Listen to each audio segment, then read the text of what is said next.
we're always going to be literal humans. We're always going to balance, leveraging AI to be better versions of ourselves and hopefully, efficient, productive, and also, just thoughtful versions of ourselves with AI as a companion, as a co-pilot. Taplio, tapify is another great one for LinkedIn. They all have AI components in terms of that list building, in terms of that research, that segmentation, that sort of just like scraping, of the universe out there. So I think, and also conversational, as well. There are some AI tools where they're having those conversations with prospects on LinkedIn, for example, as you mentioned. So that's happening. And that's, one place that a person could start is getting a tool that can sort of latch onto their LinkedIn account and help them co-pilot it, co-manage it. How are you enhancing AdWords and ROI through AI? Audience segmentation and sentiment analysis. So it basically, if you combine all the things that we talked about, you can build stronger lookalike audiences, you can understand them more deeply, and you can iterate on your understanding of them more quickly, right? So that's the trifecta. That's a perfect storm, right? So you're building better audiences, more targeted, more aligned audiences to what you're looking to do. You're getting to know them more deeply than you can without that AI-powered analysis, and you're iterating on that analysis and pushing out constant stream of better campaigns faster. That's really powerful. And so this is the area I wish I know the least about, sort of our paid social side of the house and what's happening on that side, but I know enough to be dangerous. I know that has been a game changer for AI powered ad targeting.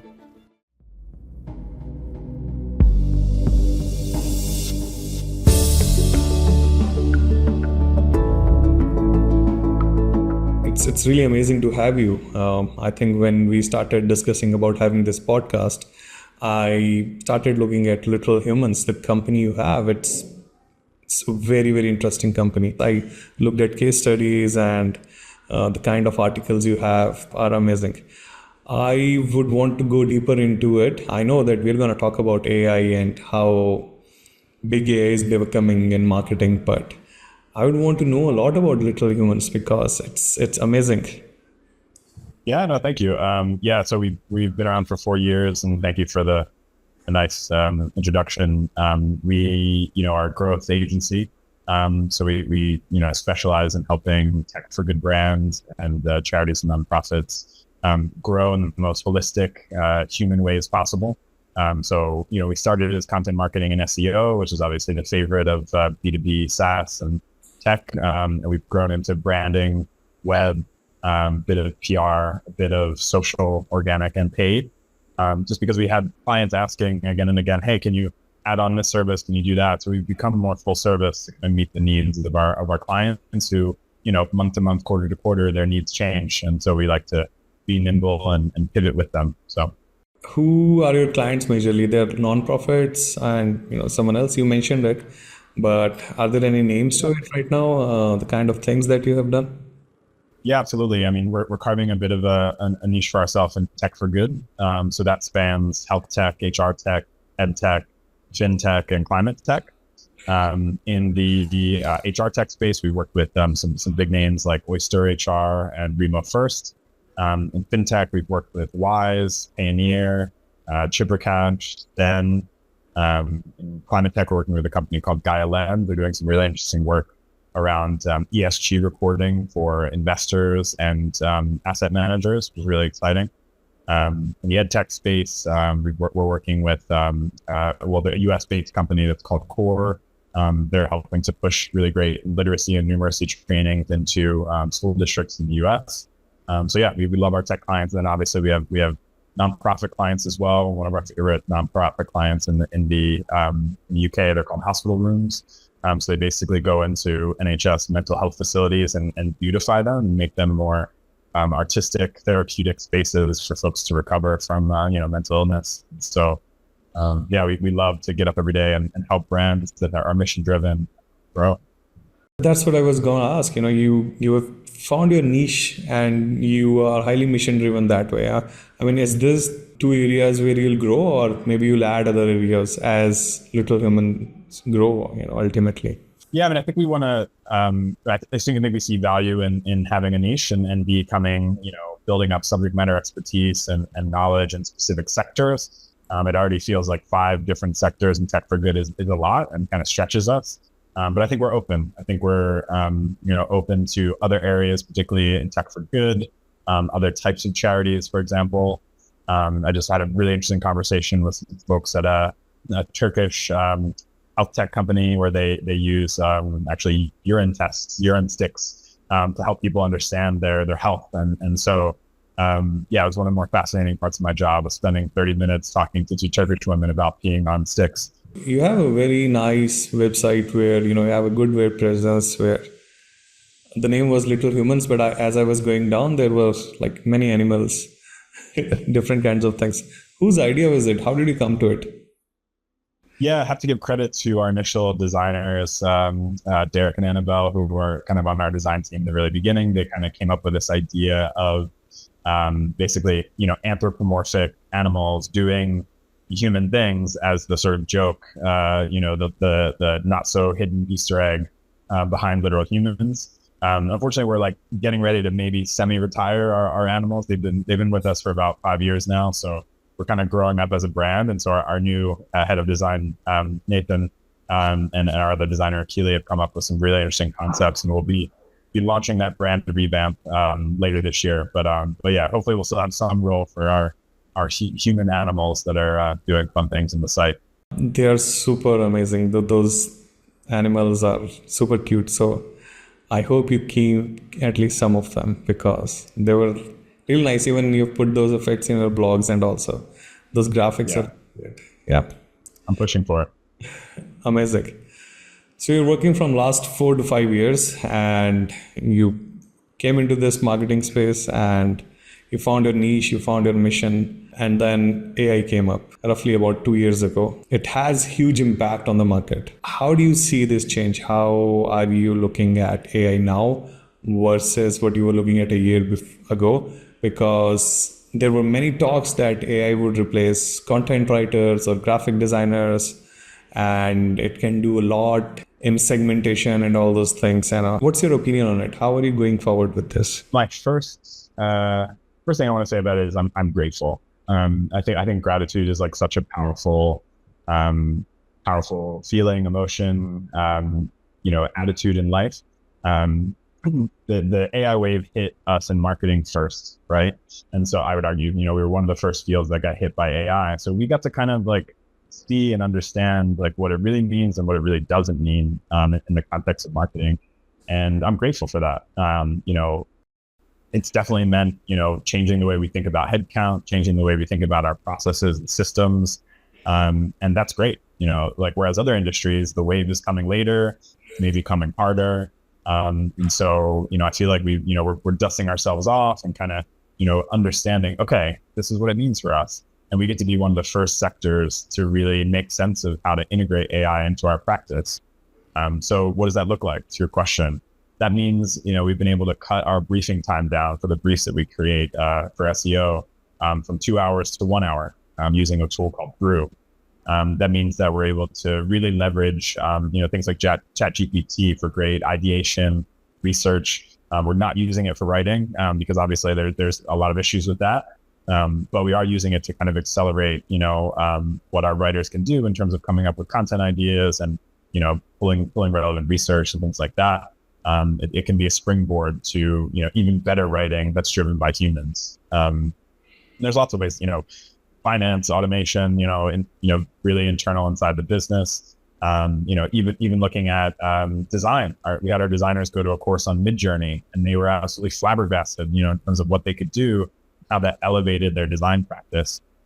So I think there's some real implications that are exciting, that allow us to streamline our business, and we're going to dive right into them. But we're always going to be literal humans. We're always going to balance, leveraging AI, to be better versions of ourselves, and hopefully, more, efficient, productive, and also, just thoughtful versions of ourselves with AI as a companion, as a co-pilot.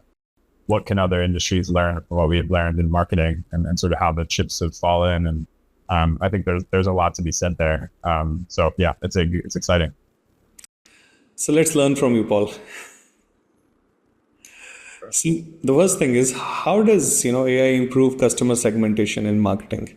How have you leveraged that? Yeah. So, a couple of things. I mean, at least in our sales process, right? Like we're able to, pull information, faster, better. You even experimented with some tools, like 11x AI. There's another one called Super Benji that basically, front loads, and so to some extent offloads the, prospecting and research and segmentation that goes to our sales campaigns, our outreach campaigns. So that's been a really, great benefit for our sales team, especially our sales development reps, in terms of just reducing the burden of research and list building and, all that goes into segmentation. And so we're really grateful for that. Early days, I think, like those companies are also promising, hey, we can build you a great customized, well segmented list, and then we can, personalize the outreach. And what we've seen is like, it's not quite there yet, not to the level that we want it to be in terms of like true personalization. Maybe not better than what a human SDR can provide. But it's a rapidly evolving field and that's changing quickly, So that's been really helpful for us. And then I think another way as well in terms of, sort of building these lists. For example, we put out pieces on like influencers and HR tech and fintech recently. And AI has really helped us, find those people and to, understand and synthesize the mountain of content that each of these 43 HR tech influencers are putting out in the world, so that we can process it and make sense of it, and then create like a lead magnet, for example, that's focused on HR tech influencers. So I think it's that piece about like, really being able to synthesize that work and to front load some of the research for us is I think one of the biggest values in terms of AI for customer segmentation.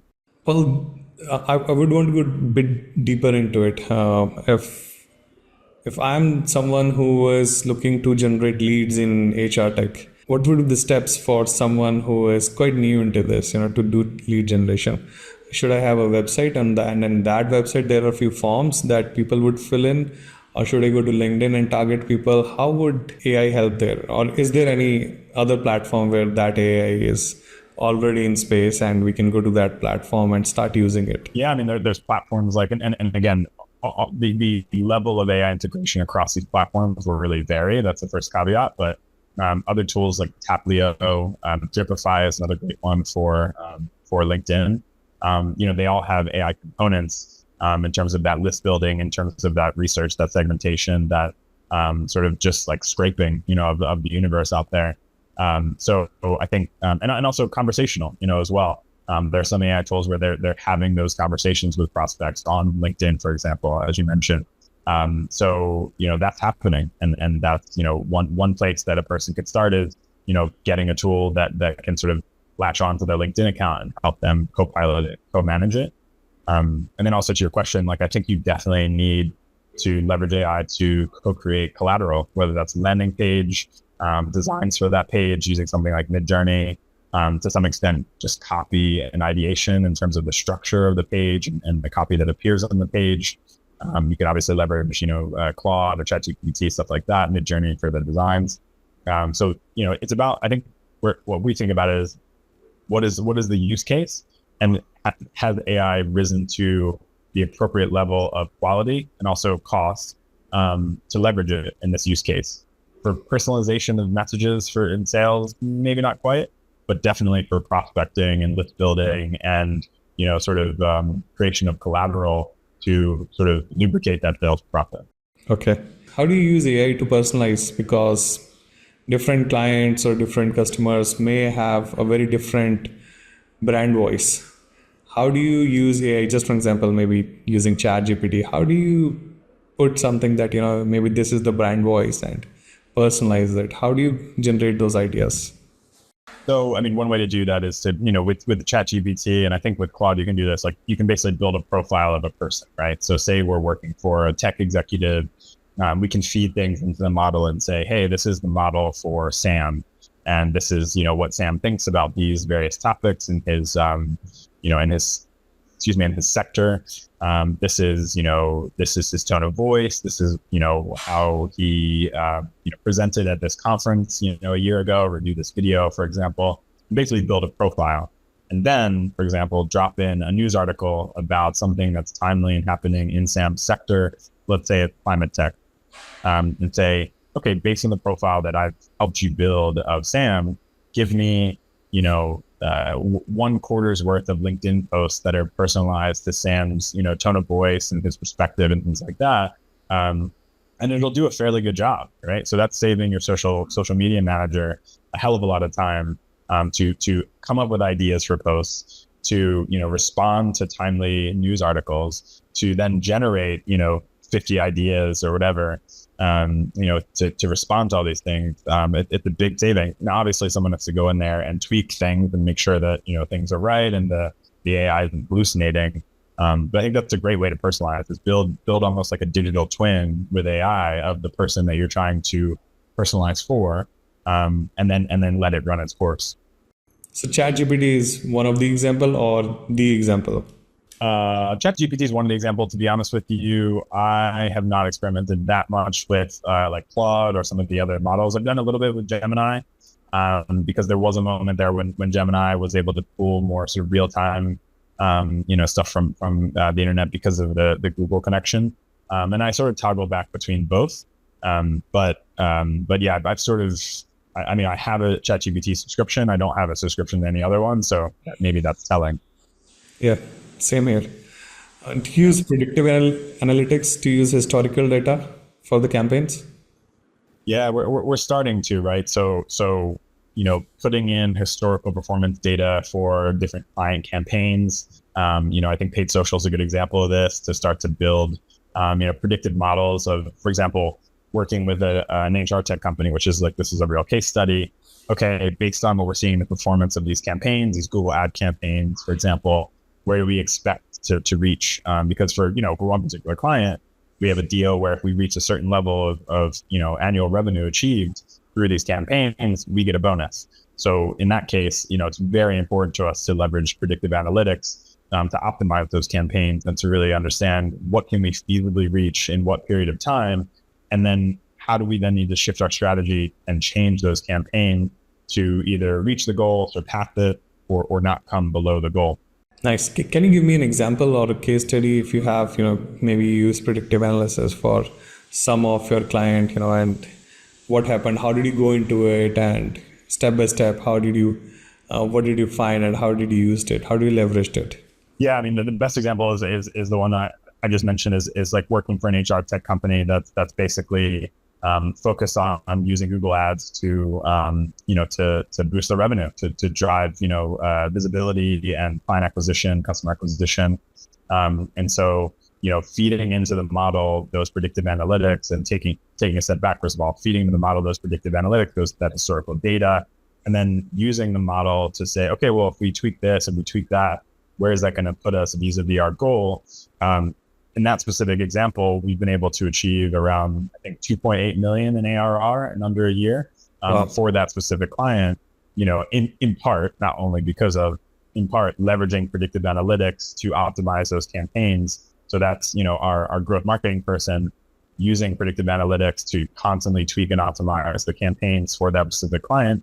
And that's a mix of the content that we produce for them and the ad campaigns, and they're connected, right? So we're producing really great premium assets, ebooks, white papers, webinars, that sit behind the ads. So the person's not just hit with an ad, they're hit with hey, check out this really great asset on, employers of record, in the HR tech space, or learn how you can, start your business in Singapore or whatever it is. And then the campaigns allow us to really understand, okay, if we push a campaign into this market, this region, this demographic, here's what's likely to result. We didn't have that before.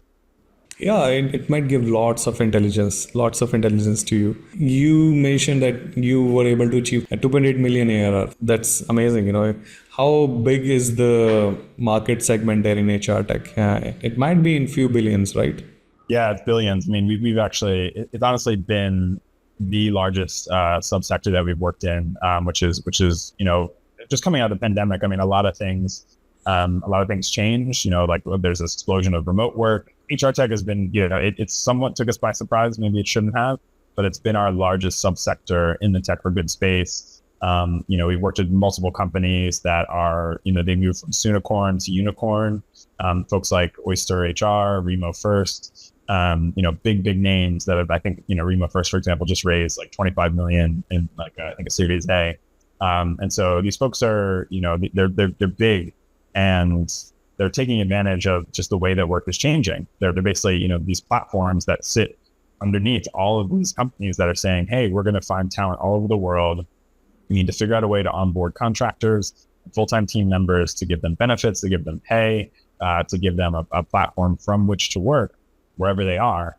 And we use some of these platforms. We have a writer in Zimbabwe and a writer in Barcelona, for example, and a developer in Amsterdam. So we're both a customer of these platforms, and we're, the marketing agency growth partner of these platforms. So, and also it feels good. Like we really do think, and we actually had to convince Sifted that HR tech is tech for good. What's more tech for good than like giving people great pay and benefits and a great work experience, right? That was our argument to Sifted, one of the major, the largest publication for early stage EU tech. So we're really happy about that. So you're having two sides of the coin in this 2.8 million ARR, right? You're getting paid and you're paying them. So that's great. Yeah, absolutely.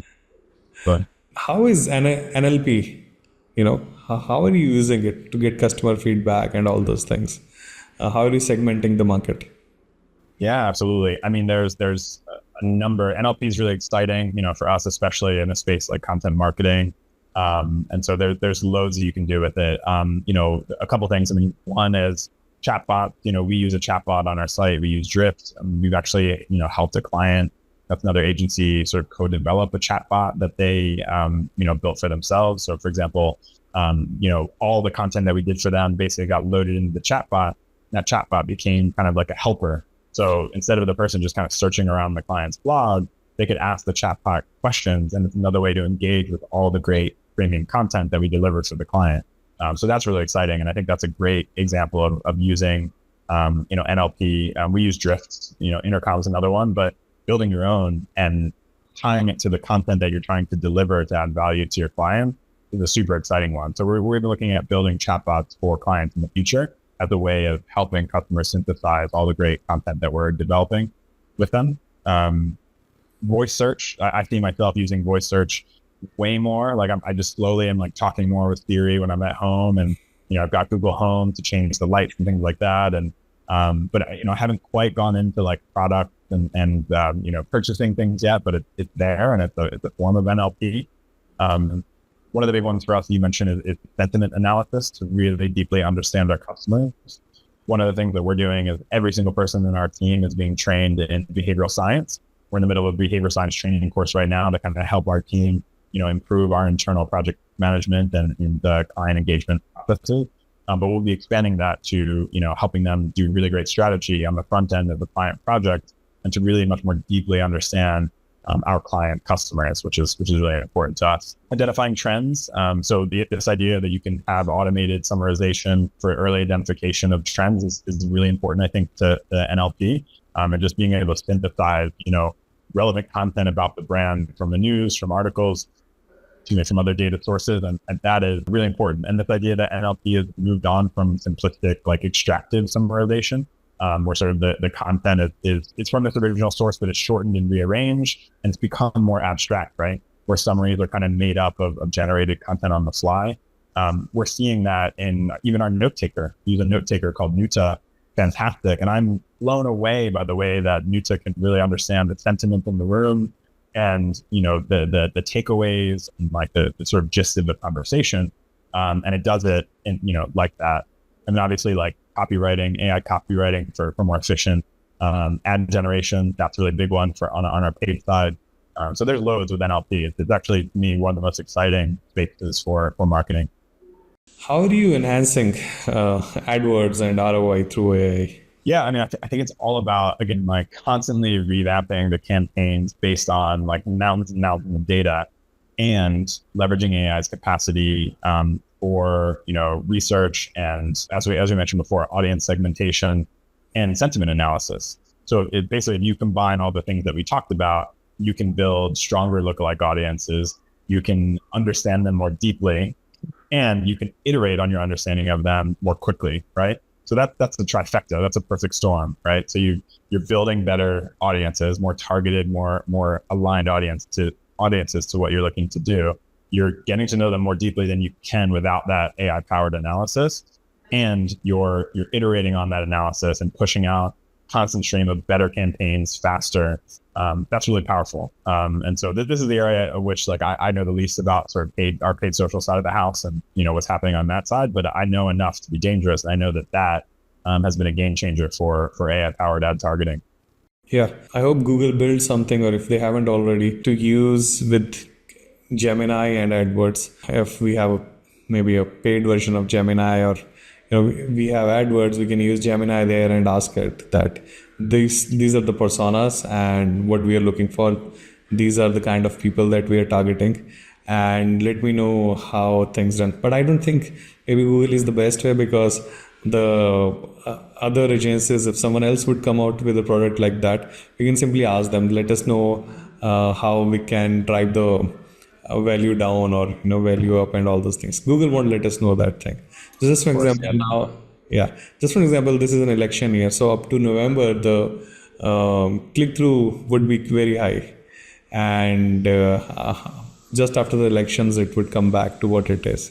So Google won't tell us that, because that's their bread and butter. But yeah, of course we need something like that. Yeah, absolutely. Yeah, I mean they're gonna ratchet up their cash machine, as much as possible. And it's a tricky one. So one of the last questions that I can ask you, Nia, is: have you faced any challenges in implementing AI? If there were some results which went to the other way what you were looking for, or maybe the time was wasted, or maybe the amount money was wasted, or something like that? Yeah, I mean, I think one of the biggest issues right now is there's a lot of snake oil salespeople out there, selling or kind of over promising what AI can currently do. So we've had that happen with a few products where we're like, actually, like this, everyone wants to shout about AI, but it's can't quite deliver at the level that they're promising. So a couple tools, some tools that we use for like sales prospecting and email prospecting, for example, just haven't been what they've, purported to be.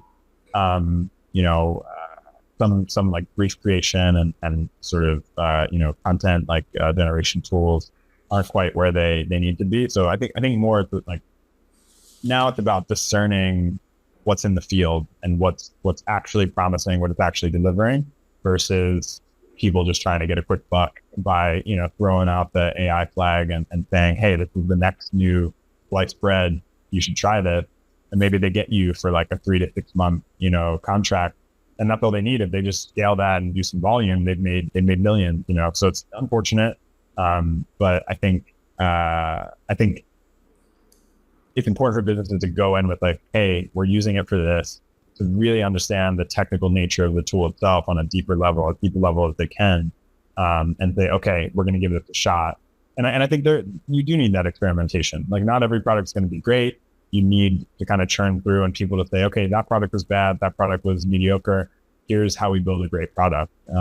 So I think that's some of the issues that we face. How do people save themselves from snake oil salesmen? How do people find that maybe this is not maybe they're over promising something or something like that? I mean, one thing I wish we did was like really, do a better job at like trialing products before we actually dive into them. Like if someone's not willing to like give you a true trial of the product and try it out, then, I think that speaks volumes. So how large should the trial be? About 2 months, 3 months it should last, because it's AI. Depends on the product. And I think depends on the use case, right? I mean, you can like taking the example of the AI sales development rep. I mean, you can, arrange a tool to give you really fantastic copy and, lists. And then a month later, the product is tweaked, the algorithm is tweaked, and you're producing, not the best stuff, let's put it that way. And that's some of the stuff that we've seen. So it either didn't start out that well and we didn't investigate it enough, or it did start out well and the product shifted, the ground shifted, and it's changed. Right. Amazing. Good. So You mentioned about your team. You have a writer from Zimbabwe and other areas. How is your team? How are the all working remotely, or do you have an in-house team and maybe hybrid culture? How does that work? Yeah, at this point we're hybrid. We have a core team in our London office 3 days a week. We find that that's really important. That's something we've started back up recently. That's really important. They're just the intangible culture building and cohesion, and we're lucky to live in one of the most diverse cities in the world, right? London is such a global melting pot, and so I'm super grateful to be able to run an agency here. It makes it easy to recruit a diverse team. And we've seen that help clients, like Naomi, the writer from Zimbabwe, like she did an amazing job on Chipper Cash, which is the TransferWise of Africa. They specifically work with money transfers in and out of Africa. So who better than someone who, is from an African country, who understands what it's like to send and receive money overseas to family and friends, to write about that. She's their ICP. She's their ideal customer profile, right? We also brought in a freelancer from who's Nigerian, who's living in Canada. So we gave them two perfect writers who were actually their audience to write about that campaign. That's brilliant. Same goes for King's College London. They were running the largest ever cannabis study in the UK. And what did we do? We gave them a diverse team that was able to help them break into the Black community and Caribbean communities and South Asian community, because they were finding that their survey results just weren't good enough, weren't diverse enough. So who better to solve a diversity problem for one of the largest, most prestigious universities in the UK than a super diverse team that's helping them with PR and outreach and marketing. So we're seeing in so many different ways how the power of a truly diverse, multidisciplinary growth team can really change the game for our clients. Yeah, as you mentioned, that London is the melting pot of so many cultures. So if you get such a diverse culture, there's a lot to learn and understand human behavior. And that's what we are doing in marketing. Absolutely. It's all human behavior, human psychology. And if you can come at it from all the different angles, as many different angles as possible, you're at an advantage. I don't see how. I look at some of these, I love these people to death, but like some of these cottage industries, and they're these like tiny little suburban, agencies that they all look the same. And it's like, how are you serving Unilever? How are you serving Dove? Like they have global audiences, and your team looks nothing like their global audiences.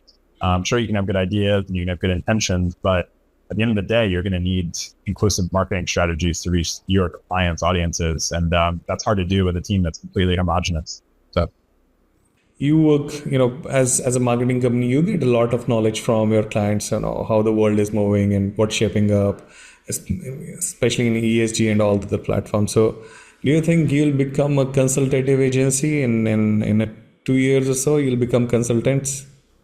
It's funny you mention this, Sanchit, because I literally was talking to the team today about how we're kind of becoming like a data company, right? Like we're for example, we'll build a cohort of all these ESG investors and asset managers, things like that. We'll mine all of their insights. That's a ton of really valuable data, right? And so if we do that in a couple sectors and we do it really well, then people will start coming to us for those consultations, for the data, for the insights. And then we almost have become like a market research company. And I think that's a really interesting and tantalizing direction to go in, because it just feeds the same machine. We can feed those insights and that data into the marketing and growth campaigns we have with our clients, and it's all nicely connected.